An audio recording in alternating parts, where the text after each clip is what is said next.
আজকের আমি পাবদা মাছ করবো। পাবদা মাছ করার জন্য শিলে একটু মশলা বেটে নেবো। নিয়েছি এখানে রাঁধুনি, মৌরি, জিরে, গোটা জিরে আর একটু লাল লঙ্কার গুঁড়ো। একটু মোটা মোটা আছে বলে পিষে নিচ্ছি আমি শিলে।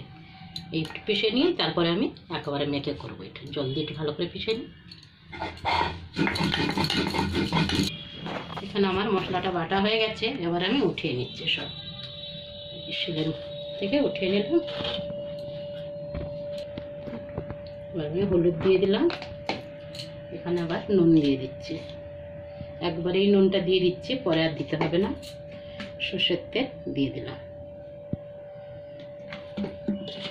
সব মশলাগুলো একসাথে মেখে নিচ্ছি। এবার আমি এখানে আমার তেলও গরম হয়ে গেছে, এবার মাছগুলো আমি তুলে দেবো।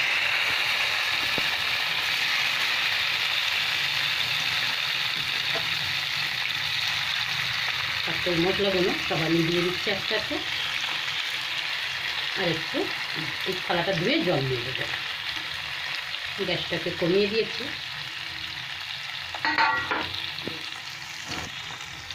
এবার এই জলটা দিয়ে দেবো। এবার আমি একটু ঢাকা দেবো। ঢাকা দিয়ে দিলাম। এবার মাছটাকে হালকা হালকা করে উল্টে দিলাম।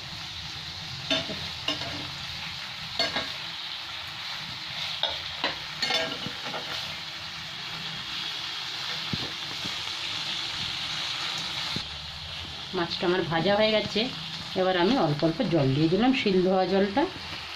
বেশি ঝোল করবো না তো, তাই। এবার একটু হ্যান্ডেল ধরে নামিয়ে দেবো।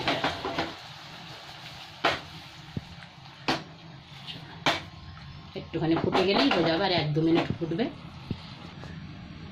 পাবদা মাছে তেল ঝাল আমার হয়ে গেছে। বাহ, তেলও ছেড়ে দিয়েছে আর খুব সুন্দর একবারেই হয়ে গেছে। একবারে মেখে দিলে সময়ও বেঁচে যায় আর তাড়াতাড়ি হয়েও গেল। আর খুব সুন্দর একটা সেন্টও বেরোচ্ছে বাটা মশলায়।